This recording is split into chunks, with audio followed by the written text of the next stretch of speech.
Praise the Lord. Good morning. We are so happy to see all of you here this Friday morning. இந்த வெள்ளிக்கிழமை அன்றைக்கு நாம் ஒரு நாளும் வெள்ளிக்கிழமை தோறும் இப்படி நாம் கூடி வந்து ஃபேமிலி ஃப்ரைடே அன்றைக்கு நாம் தேவனுடைய வசனத்தை தியானிக்கவும் குடும்பத்துக்கு தேவன் வைத்திருக்கிற ஆசீர்வாதங்களை வசனத்தினூடா நாம் பெற்றுக்கொள்ள தேவன் நம்மளுக்கு ஒரு பாக்கியத்தை கொடுத்திருக்கிறாரு. எங்களுக்கும் இதில் ஒரு பெரிய ஆசீர்வாதம். உங்களோட கற்றுக்கொள்ள, உங்களோட கலந்து தேவ வசனத்திலிருந்து பார்த்து அநேக காரியங்களை எங்க குடும்பத்தில் இருக்கிற ஒரு திருத்தங்களை கொண்டு வர இது ஒரு ஆசீர்வாதமான கருவியாக ஆண்டவர் உபயோகப்படுத்தி இருக்கிறார். Amen. Amen. We are still dwelling on the topic of self care இல்லையா? அதுல நம்ம spirituality குறித்து பேசின்னு இருக்கிறோம். லாஸ்ட் few weeks நம்ம prayer and word பத்தி பார்த்தோம். ஸ்பெசிஃபிக்கா லாஸ்ட் வீக் வந்து we saw how to interact with the word of God. How to interact with the word of God, that is reading. நம்ம வசனத்தை படிக்கணும், then studying, hearing the word, meditating, memorizing, and most importantly how we apply that into our lives. அப்போ நம்ம இந்த BE-ல நம்ம quiet time அப்படின்னு நம்ம படிச்சிருக்கோம். Can you explain how we do that quiet time so that it will be beneficial to all who are watching? Absolutely. பாருங்க, இந்த quite time நம்ம சொல்லும் போது இந்த தனிப்பட்ட ஜெபம் அதை குறித்து தான் நம்ம பேசின்னு இருக்கிறோம் இல்லைங்களா? தனிப்பட்ட வாழ்க்கையில நம்ம செய்கிற வேத வாசிப்பு, நம்மளுடைய ஜெபம் தேவனோட செலவிக்கிற அந்த நேரமாக இருக்கிறது. அப்போ குடும்பமாக நம்ம செய்கிறது நல்லது தான். ஆனால் தனிப்பட்ட நிலைமையில என்னுடைய பாத்திரம் நிரம்பி ஓடும்போது அதுலேருந்து நான் என் குடும்பத்துக்கு கொடுக்க வேண்டிய காரியங்களை அது ஒரு ஊழியமாக நான் செய்ய தேவன் எனக்கு பலன் தருகிறார். But it's so important to have your quiet time. Quiet time. நம்ம எல்லாருமே மோஸ்ட் ஆஃப் தெம் நம்ம ஜெபம் பண்ணுவோம், பைபிள் படிக்குவோம், அப்புறம் பாட்டு பாடுவோம். ஆனால் ஸ்பெசிஃபிக்காக இந்த குவைட் டைம் நம்ம எப்படி செய்யணும்னு பார்த்தா அது ரொம்ப யூஸ்ஃபுல்லாக இருக்கும். So how do we do quiet டைம்னா நம்ம ஒரு பேசேஜ் சூஸ் பண்ணலாம் பைபிள்லேருந்து, நாட் ரேண்டம்லி எங்கேயோ ஓப்பன் பண்ணி அப்படி இல்லை, ஒரு படிப்பா systematically maybe you can choose one book. ஒரு புக்கை நம்ம பார்த்து நம்ம மார்க்கில் பண்ணிக்கிற மாதிரி. ஆமாம். So we can choose about 5 to 8 verses. அதை வந்து நம்ம ஸ்லோவாக நம்ம படிச்சு ஒரு 2-3 times we read and then we get truth statements out of that. அப்படின்னா அதுலேருந்து நம்மளுக்கு என்ன சத்தியம் நம்ம கற்றுக்குறோன்னு நம்ம பார்க்குவோம். அதுக்கு we use one acronym இல்லையா, called SPEAK. So S stands for sins to confess. நம்ம பாவங்களை அறிக்கை செய்கிறது. P is promises to claim. தேவன் கொடுக்கிற வாக்குத்தத்தங்கள்.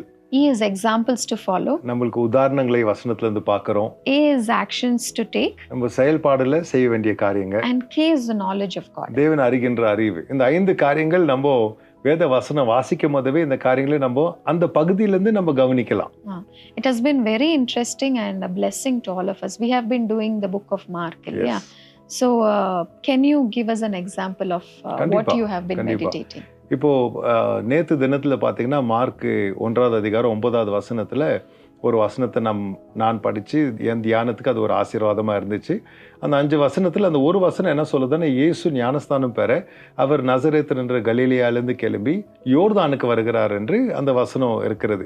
இப்போது அதில் நான் பார்க்கும்போது நசரேத், அதாவது கலீலியாவிலேருந்து யோர்தானுக்கு எவ்வளோ தூரம் இருக்கும் என்று கவனித்து பார்த்தீங்கன்னா 148 கிலோமீட்டர் இருக்குது.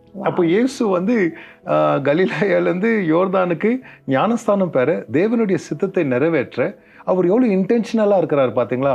சாக்கு போக்கு கொடுக்கல, ஐயோ இவ்வளவு தூரம் போனோமான்னு சொல்லல. ஆண்டுடைய சித்தம் இதை நான் செய்கிறது, அவருடைய விருப்பத்தை நிறைவேற்றுறதுன்னு சொன்னா அவர் எழும்பி போகிறத நான் அங்க கவனிச்சேன். இந்த கவனிச்சதுல பாத்தீங்கன்னா 3 காரியம் இந்த ஆக்ரோனிம்ல இருந்து அதுல எனக்கு இதாச்சு. ஒண்ணு வந்து உதாரணம், example. I see the example of Christ. கிறிஸ்து இதுல எவ்வளோ கண்ணோட்டமா இருந்து கரெக்டா அதை செய்கிறாருன்னு அதை பார்த்தேன். 2வது பார்க்கும் போது எனக்கும் ஒரு ஆண்டவரே, நான் சில நேரத்தில் அப்படி நான் செய்யலையே, சில காரியங்களை சாக்கு போக்கும், ஐயோ இது ரொம்ப கஷ்டமா இருக்கும், ரொம்ப தூரமா இருக்கு, இப்படி நம்ம போயிட்டு வரோணுமா என்னது வந்து ஒரு sins to confess எனக்கு நேற்று அது மாறுச்சு. So in my interaction with the word, there was an example, there was sins to confess, but also the knowledge of God. இல்லை, ஆண்டவர் எவ்வளோ அவருடைய உதாரணத்தில் எவ்வளோ கேர்ஃபுல்லாக இருக்கிறாரு, how he is being an example to us. அதை குறித்து அவரும் யோசித்து, அவர் ஞானஸ்தானம் எடுக்கணுன்ற அவசியம் இருந்தல, but he was an example to us. And that knowledge also was formed in this. Just in one verse you can get so much information, so much truth that you can apply to your own life. அப்போ இதெல்லாம் நம்ம எப்படி கத்துக்க முடியும்னா when we meditate on that word, we have to take time, prioritize and then we meditate. Absolutely, yeah. அப்போ அதோட விடாத நம்ம அன்னைக்கு அந்த வசனத்தை நம்ம லைஃப்ல நம்ம அப்ளை பண்ணும்போது தான் நம்ம லைஃப்ல ஒரு டிரான்ஸ்ஃபர்மேஷன் உண்டாகும் இல்லையா? And it affects our family, the overflow of that. அதுலேருந்து இப்போ நம்ம படித்தோம், நம்ம கற்றுக்கொண்டோம்.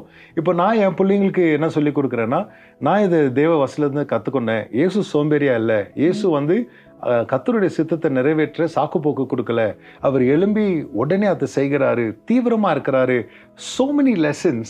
நம்மளுடைய personal Bible study can bless our family, can inspire our children. நம்ம பிள்ளைங்களை அதை ஊக்குவிக்க இல்லைங்களா? So when we learn, we apply, and then we also share it. Yes. So when we share it with others, our children or family, whoever it is, God blesses that. கண்டிப்பா. So நம்ம அதை கற்றுக்கொண்டு அதை நம்மளுக்கு முதலாவது அதை உபயோகப்படுத்துறோம். இது என் வாழ்க்கையில் இது செயல்முறையா வரணும், அப்புறம் அதை வந்து நம்ம சொல்லி கொடுக்குறோம். நம்ம சொல்லும் போதே நம்மளுடைய வாழ்க்கையும் அதுக்கு ஒரு சாட்சியா பேக்கப் ஆகுது இல்ல?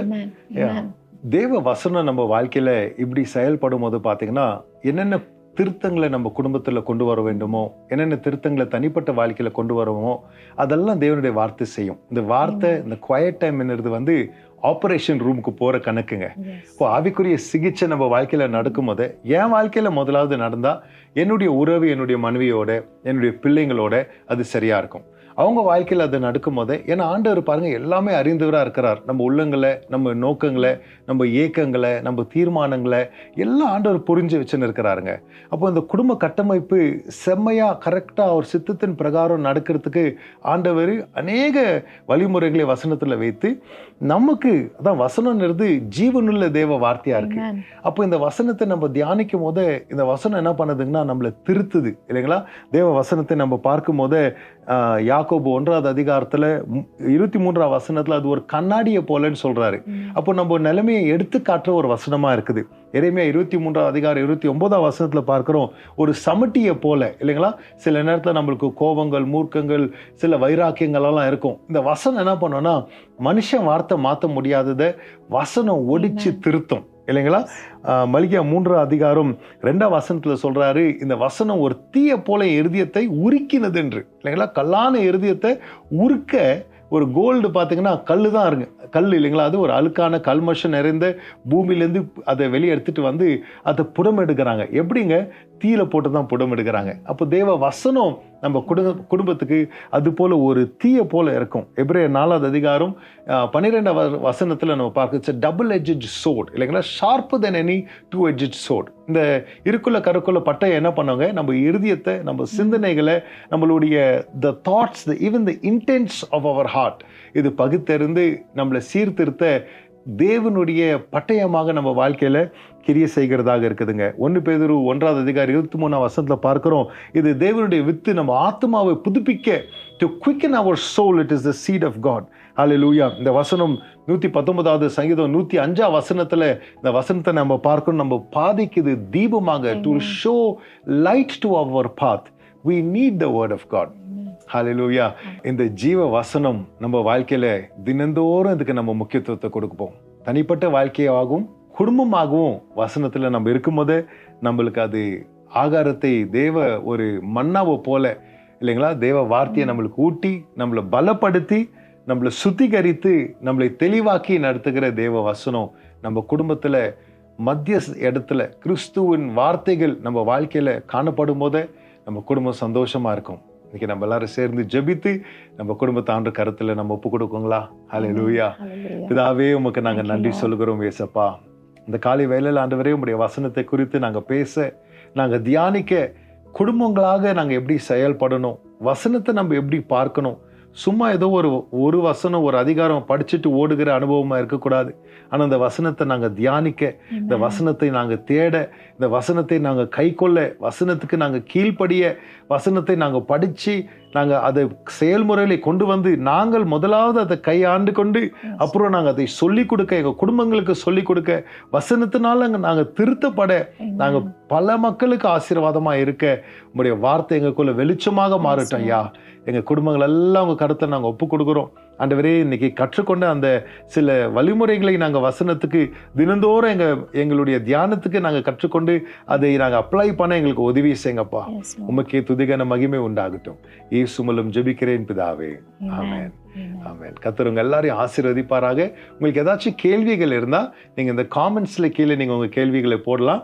சில நேரத்தில் ஒரு 2-3 வாரம் ஆகும் சில கேள்விகளுக்கு பதில் வர. ஏன்னா இது ப்ரீ ஷூட் நாங்கள் பண்ணுறதுனால அப்படி இருக்கலாம். நீங்கள் கவலைப்படாதீங்க. நீங்கள் கேட்ட எல்லா கேள்விகளுக்கும் நிச்சயமாக பதில் வரும். கர்த்தர் உங்க எல்லாரையும் ஆசீர்வதிப்பாராக. Be blessed today. Amen. Amen.